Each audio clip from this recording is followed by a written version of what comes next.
Alam mo, meron akong tanong sa inyong dalawa. Oh. Yan.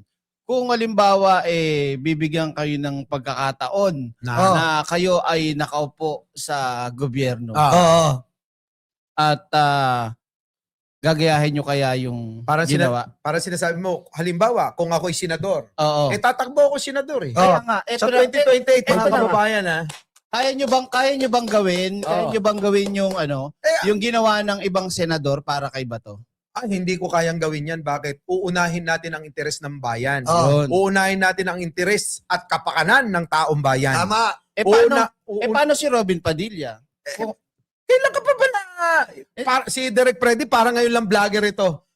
Ibig ko sabihin, paano si Robin Padilla na kumakalat ngayon na siya ang tumulong na makatakas? Kaya si nga, Bato. ganito kasi yan, no? Oo, hindi nating gagayahin itong mga tao na ito katulad ni Cayetano, ni Robin Padilla tuloy, ano? Ha? Robin Padilla, di ba? Yung ganyang estilo. Kasi halatang-halata mo naman, bobo eh. Sabi ko nga, mas matalino tayo kay Robin Padilla. Tama. Kung mas matalino tayo, ay may karapatan tayong tumakbo bilang senador. Di ba? Oh. Tignan nyo naman yung estilo. Masyadong balat sibuyas. Tama. Nataasan lang ng boses ni Kiko. Umiiyak. Oh. At nag-iinarte pa. Oh. Na kailangan daw mag-sorry. Mag-sorry.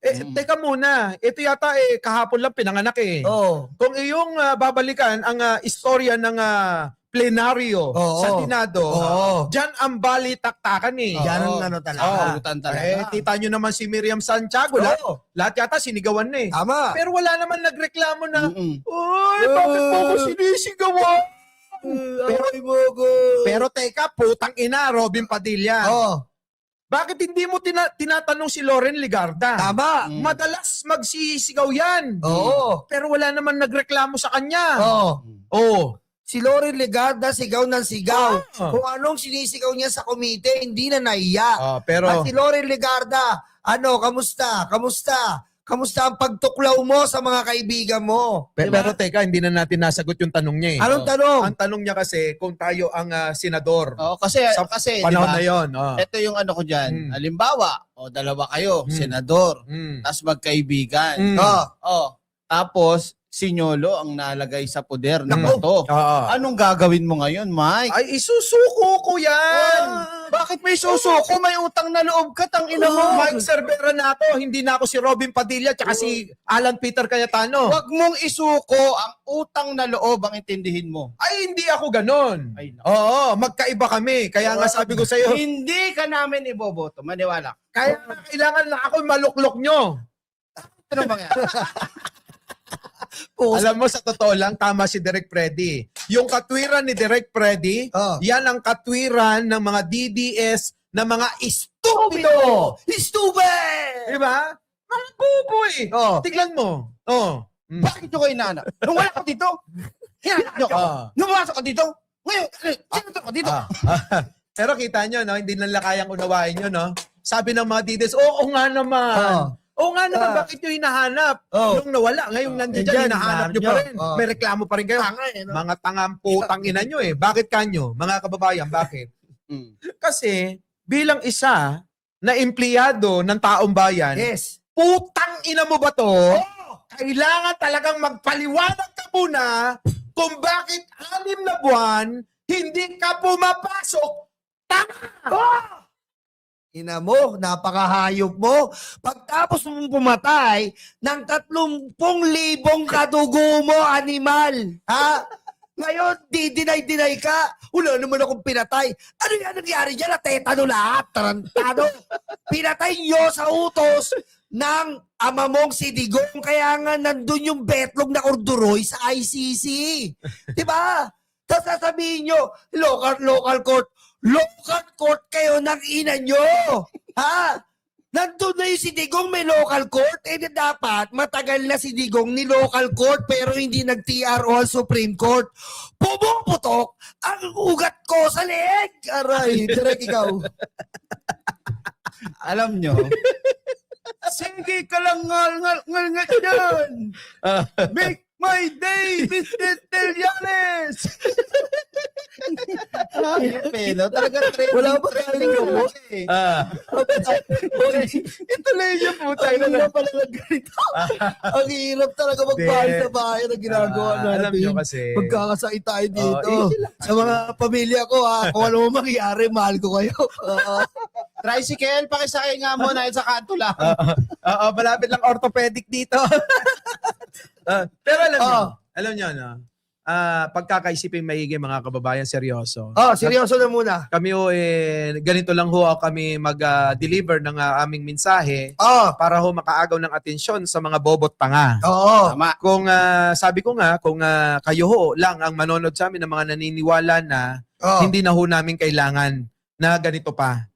Kaya ho ulitin ko, kaya ho ganito, pagpasensya nyo na, baka sa iba nami-misinterpret nila o hindi nyo ho naunawaan, ginagawa po namin itong minsan katatawanan, pero seryoso para ho maintindihan ng mga tao na class E. Class E. Mga engot. Engot, class E. Mga bobo. Oo. Mga tanga. Diba? Mga mangmang. Alam niyo Mga po, uto. alam niyo po kasi mga kababayan, injustice to. Paglabag po sa karapatan ng tao. Ibig po sabihin, hindi porkit po nakaposisyon ka, magkakaroon ka ng bentahe sa batas. Every people and the citizen in the Filipino people is equal. Even though you're a senator, even though you're an ordinary people, even though you're a balut benda, we are all equal. There's no exclusivity. Fucking shit. Tagalogin mo. Bakit? Hindi naiintindihan ng mga bobo yan. Oo nga pa, hindi maintindihan ang mga Tagalog. Babawan mo.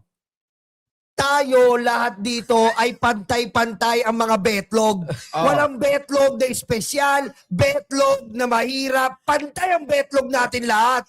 Lahat yan maiitim, kahit tinago mo.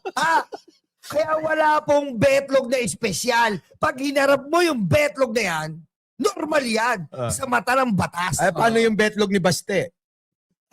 Paano yung betlog ni Baste? Yung betlog di ba? Nilaga yun. Meron pa. Mali ka na sagot eh. Ano ba? Natahi. Natahi na. Natahi ang betlog ni Baste. Meron na siyang pem-pem. Nakita mo naman yung mga picture, di ba? Oo, sa Hong Kong. Putang ina, Baste, talaga ba? Totoo ba? Subo. Sa ibang bansa ka pa sumuso pa? Oo. Oo, no. Grabe, no? Pero anyways. Balik tayo. Direct Freddy, balik tayo. Mabalik tayo sa usapin na nangyari kagabi. Napansin nyo din naman siguro, no, yung acting ng mga usaan, no? Habang nagbebes, ano? Tapos kakarga na ng mahabang baril. Gusto ko pa naman yun, mahaba. Talaga naman, matigas pa yun, di ba? Matindi. Kitang-kita ng mga kababayan natin, depende na lang doon sa nagbubulag-bulagan, na tinatanong sila ng mainstream media. Sa kanila kasi nakita eh. Sila yung, di ba, alam nga kumilos yun ang hindi alam ni Cayetano. Tama. Di ba? Nagbebes. Tapos, nilabas na nila yung mga baril. Tsaka pumasok yung Marines at may PNP. O ngayon, tanungin ko kayo, alam ni Cayetano, hindi? Eto kasi yan. Alam ni Cayetano yan dahil sila yung gumawa ng script. Tama. Ulitin ko lang, para sa kaliwanagan, para sa kaliwanagan ho, mga kababayan, ang mga sundalo, ang mga pulis, at mga iba parong mga bodyguard, nandoon na talaga. Sabi ni Pangulo, yung mga yan, naka-assign na talaga doon. Ibig sabihin, sabi niya, walang mga galing sa labas na mga sundalo at pulis na pumasok dyan. So, ibig sabihin, eto nga ay maliwanag na muro-muro. Tama. Kasi isipin mo napakahigpit ng security dyan sa Senado. Nakokordon na nila yan. Kung gunman ka, napapasok doon na may baril, tingin mo ma-allowed ka? Di ba hindi? Ganun lang kasimple. Di ba, nakita mo din yung isang video na nagputukan. Parang wala lang, parang party-party lang pasok kayo dyan. Tama ka doon, may punto ka doon. Ganun, di ba? Tignan mo yung Osaa. Natatawa-tawa pa habang tinataboy niya yung mainstream media. Yan muna kayo. Walang energy. Walang makitaan na parang Usap kayo konti. Usap pa. Usap. Konti pa usap. Hindi, tsaka Usap yan. ito yun eh. alam mo, parang ano talaga yung kanilang plano Oh. ay talagang kahit papaano kapani-paniwala nung una. Oh. Pero kung iisipin mo na nagkakabarilan na, Oo. nagkaputukan na, pero yung sandamakmak na media, Oo. bakit parang hindi naman nababawasan? Tama. At bakit ka nagpapasok ng napakaraming media kung uwian na? Tama. Uwian na ng mga senador eh. Tama. Bakit ang daming media na pinapasok sa gusali ng Senado? Tama. Oh. Kaya alam mo, nung pinapanood ko, oo nga, no, bakit ang dami pa? Uwian na nga. Di ba? Tsaka nagulat din yung mainstream media doon na kung bakit bigla silang sinabihan na magla-lockdown ulit. Yun bago magputukan. Magla-lockdown ulit, yung gusto lumabas na dahil hindi na kayo makakapasok o makakalabas. So nagtaka, galing to sa news napanood ko. Nagtataka yung mainstream media, bakit kami pinapalabas na? 'Di ba? Kasi nakabuntot talaga sila dun sa mga usaay, 'di ba? Kaya yun ang isang sinabi din ni Mr. Llamas. Kilala niyo yun, 'di ba? Yun, nagtataka siya bakit ganun. Parang halatang-halata talaga na may plano. Oh. May plano, kitang-kita. Tsaka kaya kasi, alam nyo, kung talagang lockdown na ang Senado, walang media yan. Aalisin mo yung media, ang protocol po sa mga ganyan. Sa mga protocol po na mayroon pong tinutugis. Automatiko po, lahat pinapalabas. Sino ka man, lahat pinapalabas. Correct. Walang tinitira yung media. Nilockdown mo yung media. Hindi pa pwede kasi magiging casualties. Kaya nga Huwag niyo po kaming bubuin. Hindi po hayaan ng otoridad na nandun yung media para maging casualties. May namamaril po. Alam mo kung bakit nila ginagawa yan? Na kahit na ganyan yung mga sitwasyon na syempre, pagka may pumutok na, dapat labas na lahat, di ba? Yes, Pero nanatili ang media, nanatili pa yung mga empleyado. Oo. Kasi sanay ang mga kulto ni Duterte na ganyan ang gawin dahil Yes. yung mga taga-suporta nila, makikitid, mahihina, Mahina utak. Oo. Kaya nasanay sila ng gano'n. Oo. Di ba? Sa akin, meron akong tatlong dahilan kung bakit nangyari yun. Una, patakasin si Bato. Yan, Pangalawa, galitin yung taong bayan, which yung mga Duterte supporters. At, di ba, kita mo naman yung mga live ng mga senator na mga Duterte, talagang nangiingganyo sila na magalit. Tapos pangatlo, mga ka-eksena, ito na yung tawag dito, gusto nilang magalit naman ang taong bayan kay Pangulong Bongbong Marcos o sa Correct. gobyerno. Tatlong lang yan na nakikita ko. Ayan mo, hindi nyo magagawa, hindi nyo malilin lang ang taong bayan. Kitang-kita po. Ang number one na issue dito, nasa na si Bato? Bakit kailangan makatakas ni Bato? Yan po ay hindi dapat nakatakas, Cayetano. Nagpe-press con ka, banggitin mo kung bakit nakatakas si Bato. Yun ang unang issue dito eh. Dinadivert mo sa iba't iba. Ilabas nyo ang CCTV. Ilabas nyo kung sino man niyang sinasabi nyong nagpaputok. Ilabas nyo yung usaa. Diba? May findings na eh. Meron na ba? Meron na eh na Yung sa na ang ang nagpaputok na una, Usaa. yung si Mao Zedong. Mao Zedong. Ikalawa, sumagot yung NBI na isa kasi nga warning shot eh. Yun na nga yun na nga. So ngayon ang nangyari wala. Ano pa rin sila. Yun na yung nangyari. Nagpaputok kami. Isipin mo yun 37 shots. 'Di ba? Kung isipin mo, bakit magpapakawala ng ganong karami out of nowhere lang? Sino ba kalaban nyo? Wala nga kahit isang tinamaan, 'di ba? At saka, mapapansin nyo po, ang galing. Nagulat ako talaga alam kong scripted eh. Oo. Alam mo bakit? Bakit? Putik si Mark Villar nagsalita. Tanginan niya, tahimik yan eh.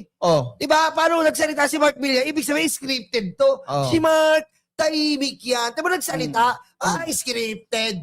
Peki ka agad eh. Dapat di nagsasalita si Mark Villar. Yung fake news ka agad yun. Lahat sila naka-live eh. Nag-live si Amy Baba. Nag-live si Pia Cayetano. Puro paawa. Nag-live si Camille Villar. Nag-live si Loren. Nag-live si si Kawatano, Mm. scripted. Maiya kayo sa taong bayan. Panagutan mo yan kay Tano, panagutan mo yung kay Bato. Ha? Tama, Maiya tama. ka sa mga biktima ng EJK. Tama. Pero kasi hindi nila naiintindihan, alam nyo kung bakit. Bakit? Bulag sila eh. Oo. Pagka sinabi mong Duterte, wala na eh. Para bang ang pag-asa na lang nila sa political career nila, Oh. ang mga Duterte. Correct. Para bang yun, basta kailangan maging Duterte ka para manalo ka sa eleksyon. Nakalimutan yata nila na ang taong bayan nagmamasid. Nakita naman natin yung botohan sa Kongreso eh. Nung i-impeach si Sara Duterte, mga kababayan. Ang Mindanao, hindi na solid na Duterte. Huwag niyo kakalimutan na representante ng taong bayan ang mga kongresista na mga bumoto para i-impeach si Sara. Ilan yun? 77.4. Oh, so malaki yun. Laki, no? So, ang natira parang 40 plus ang bumoto na yes laban kay Sara Duterte. At 8 lang yung bumoto Ang no. sa Mindanao, sa Mindanao Oo, pinag-usapan. Mindanao yan, 8 ang bumoto. Kasama na doon yung anak ni Pulong na gwapong-gwapo. Oo. Sino ba yun? Yung gwapo. Yung maraming pera? Oo, yung maraming 11-7. Ay. Oo, di ba? Oh, tapos tingnan mo naman yung mukha ni Pulong. Parang katitira lang ng pokpok, ano? Oh, parang tatapos lang tumira ng pokpok, kita mo naman, ano? Lahat yata ng pokpok dinadaanan na ni Pulong Nako. di ba? Mahilig yun sa ganon. Oh. Tapos yung isa, hindi naman kilala. Oh, na kamag-anak din nila na pinsan nila na Duterte din. Dahil sa pangalan lang. Ngayon, ang tanong, kung ngayong wala na nga, Diba na to? sinasabi nila na Duterte country ang Mindanao, wag na ho natin paniwalaan. Ibig sabihin, wala na. Kalimutan nyo na. Dahil yung mga ganyang bagay ay dinadaan na lang sa social media na sila'y marami pa. Correct. Pero ang totoo, wala na talaga Kahit sabi ko nga itong si Sara nyo, patakbuhin natin sa Rojas Boulevard nang nakahubot-hubad. Wala na. Wala nang maniniwala dyan. Grabe. Oo. At saka ito pa, isa pang dahilan ko na hindi na ako naniniwala na malakas pa sila. Itong mga senador, makinig kayo. Si Sara Duterte, yung kanyang rating, nauna pa siya na nagdeklara na tumakbo, pabagsak na ho. Oo. Nakita nyo naman yung idol mo, si Rapi Tulfo. Kita mo, di ba? Pantay na sila. Hindi pa nagdideklara yon. Talaga ha. Idol, alam mo, sa totoo lang, si Direk Fred, hindi naman galit sa'yo yan. Na-influensyan lang to ni Libayan. Eto na ngayon. Eto ngayon. Nanay Lenny. Kita mo si Nanay Lenny ko. 8% na lang yung diferensya nilang dalawa. Ngayon, mga kababayan, kung hindi man tumakbo si Idol Rapi. Sunny Trillanes. Ay, din sa Trillanes. At kung hindi man tumakbo, kung magiging DILG na. Adulas. Ano? Ano ba yung sinabi ko? Ano nga ba yun? Pwedeng paki-erase. Hindi pa po dapat sabihin yun. Wait lang. Madam Chair, Mr. Chair. Oo, paki-delete. Pwede ho bang paki-delete kasi makikita ng anak ko yun makikita. Na baka nagsinungaling ako doon. Nakakahiya po yun, Mr. Chair. Mr. President. Maano po yan sa Committee on Ethics? Baka pwede ho pakitanggal nyo. Mr. President. Reklamo yan sa Committee on Ethics. Committee on Ethics. Kailangan mag-apologize. Ni never mind. Pero mga kababayan, totoo yan. Kapag halimbawa lang tingin ko lang, kahit sino na ho ang makalaban ni Sara Duterte, sa pagkapangulo, hindi na siya mananalo. Totoo yan. Wala na yan. Kaya nga nagbabago na isip ko ngayon baka ako na tumakbong presidente. Uy, buti ka, hindi na senador Hindi na senador. Pataas ka Presidente ng na. pataas Pataas ka ng pataas Grabe Di ba? Kahit sino, wala na wala lang panalo si Sara. Wala na po. Wala na. Wala na. Diba? Paano mananalo? Putik, unang-una. Pero mo, 6-7, di ba? Roblox yung mukha ko. 6'7". 6'7". Yung 6.7 million. Billion. Billion, di ba Kaabono ka. paliwanag? Sige, ikaw, gusto mag-abono. Di ba? Billion. 6.7 billion, hindi mo mapaliwanag. Mm. Samantalang tayo dito, yung mga kababayan natin, naghihirap, naghihikahos. Ikaw, nilalaro-laro mo lang yung kayamanan nyo. Na isa ka lang government official na magkaka-accumulated mo yung ganyang kalaking pera. Sususugan Diba? kita. Oh, go. Sususugan kita. Mm. Sa mga dalagita at magagandang mga kasama namin dito sa parisukat na kwartong ito. Para marinig nila. Sama ako doon. Siyempre. Oo. Saan naman ho kayo isama natin yung mga nanonood. Isama natin. Itong libo-libong, kulang-kulang 10,000 nanonood. 10,000 tayo ngayon. 10,000. Eto, mga kababayan ko, makinig kayo. Iboboto nyo ba ang isang tao na may issue ng korupsyon? Sagot! Oo. Ibaboto nyo ba type 6'7"? Iboboto nyo ba ang isang tao na mas matalino pa kayo? Sagot! Ayaw daw. Iboboto nyo ba ang isang naging abogado na, naging vice-presidente na, naging mayor na, putang ina, hindi marunong mag-computer! What? Ina! Ang sakit sa ulo! Ngayon, ano yung ibig ko sabihin dito? Ano? Pagka nagkaroon uli ng rating dahil hindi pa kasama yung pag-amin na hindi marunong mag-computer, si Buday, Sara Duterte, lalo nang babagsak yan. Wala na. Wala na. Nung rating ng nakaraan, hindi pa nga kasama yung impeachment niya. Kung magsama-sama, baka 3 na lang ang grado niya. Wala na. Sino yung 3? Sino? Si Cayetano, si Batot, Robin Padilla na lang ang matitira. Baka sabihin nyo, si Bongo, hindi ba isasama? Hindi na. Bakit? Gumagawa na ng sariling hakbang yan. Sariling pangalan. Hiwalay na! Si Bongo. Ayan. Iiwalay na si Bongo. Kasi, putik, di ba, iisipin niya, number 1 senator ako, may pag-asa ako, kalabang ko, hindi marunong mag-laptop, hindi marunong mag-computer. Puta, malaking advantage ko to. Di ba? Kalaban niya, hindi marunong mag-laptop at computer putik. Bantayan ni Bongo yun. Di ba? Kaya po, babaklas na yan at saka wag po tayo masyadong masiyahan ng mga senador dyan na mayorya na kayo. Huwag kayo masiyahan. Dahil hindi po natatapos ang laban ng mamamayan. Napasa na po ang ating committee report ng flood control dahil isa yan kaya na politika si Tito Soto tsaka si Lacson Isa yan sa mga dahilan bukod sa Sara impeachment, bukod sa kay Bato de la Rosa, isa yan sa mga dahilan kaya pinalitan si Tito Soto. Dahil hindi nyo pinipirmahan yan para hindi kayo managot. Motherfucking tape. Alam nyo ba, hangang-hanga ako kay Sara din sa kabilang banda. Kasi 'di ba, madalas siyang nag-world tour, 'di ba? Tapos kung mapansin nyo, ina-imagine ko kasi ang tawag dito yung pepero, masyadong lagi niyang pinapalamig Pero sa tsokolate yun Oo. Kasi laging nandoon. Alam niyo, lagi nagpapalamig pepe doon sa dahig. 'Di ba? Ang ganda kasi ng yung gastos ba? 'Di ba? Yung pagpunta niya doon, may problema, takbo kagad doon.